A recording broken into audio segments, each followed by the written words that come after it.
Creating Problems to Feed Ourselves by Michelle Odom, December 29th, 2015.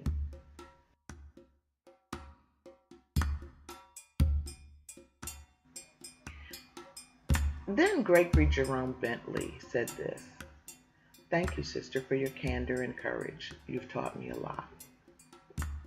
To him I replied, "My pleasure, Gregory, and thank you, my new friend, for showing up to let me know you hear my cry in the wilderness. I must tell you, I am sure it is the family and friends I found here in this virtual space who kept me alive during the darkest moments. It is a space where I could keep my mind active and see that there are still people in the world with open hearts, firmly in touch with their humanity. When I really did want to check out, as so many are doing these days, and with good reason, and when I really was feeling as if all the humans had left the planet and I was here alone, surrounded on all sides by monsters, I would come onto Facebook and hear the voice of a real human being. It made all the difference in the world. Nice to meet you." And then later, I continued thinking about this discussion, and I had a few afterthoughts, which I share here.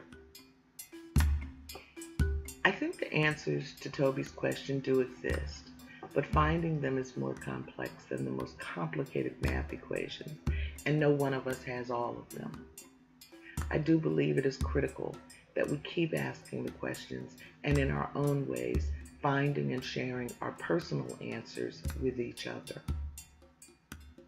In some definite ways, our stories, our journeys, and our reasons are unique, yet they intersect in some crucial ways, and that is the space where we may one day find the way to bring an end to needless suffering. We all need to eat to live, for example, and in a capitalist economy, we must work to eat or submit ourselves as food for the workers. Beating up on people who feed on the misery of others is probably not going to help to end poverty, mental illness, substance abuse, or mass incarceration. Moreover, in our current system, these are real problems that demand attention and a workforce to address them. Nevertheless, I do wonder, what could our world look like if we stopped creating problems to feed ourselves and shifted to creating real and lasting solutions to solvable problems? I am convinced that making such a shift begins with genuine curiosity and sincere listening. Henry Lloyd McCurtis, known to his Facebook family as a great psychiatrist, posted an interesting article recently. It's called "A Day in the Life of a Psychiatrically Hospitalized Clinician," Parts 1 and 2, by MacLeod. One of the lines in Part 2 that resonated with me was this: "I wish that someone would ask me detailed questions about my depression, as if they were interested in knowing my experience, not just my symptomatology." I was struck and saddened by the level of disinterest in my story oozing off the family, friends, medical doctors, and psychiatrists encountered along the way, as well as the profound sense of powerlessness I felt in them. I couldn't help wondering what a difference it might have made if any of them had truly listened to what I was trying to say. Also, I couldn't help noticing not only the harm that was done to me by their disregard, but the phenomenal disservice being done to those much more disabled and vulnerable than me.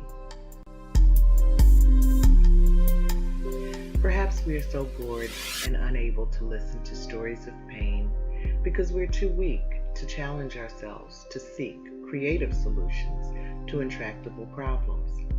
A challenge that could make this life truly interesting and worth living. Perhaps we do not all possess the ability to ask the critical questions and offer the ear that would elicit the real responses that will lead us to real answers to real problems. But some of us do, and some of us must. Thank you for listening. This is Michelle Odom. My cousin Gwen Robinson recently called me a Facebook citizen, a good Facebook citizen. I think that's true. I think I'm also a citizen of the world, and we all are. And we all have something we need to share and something others need to hear. So I encourage us all to do our part.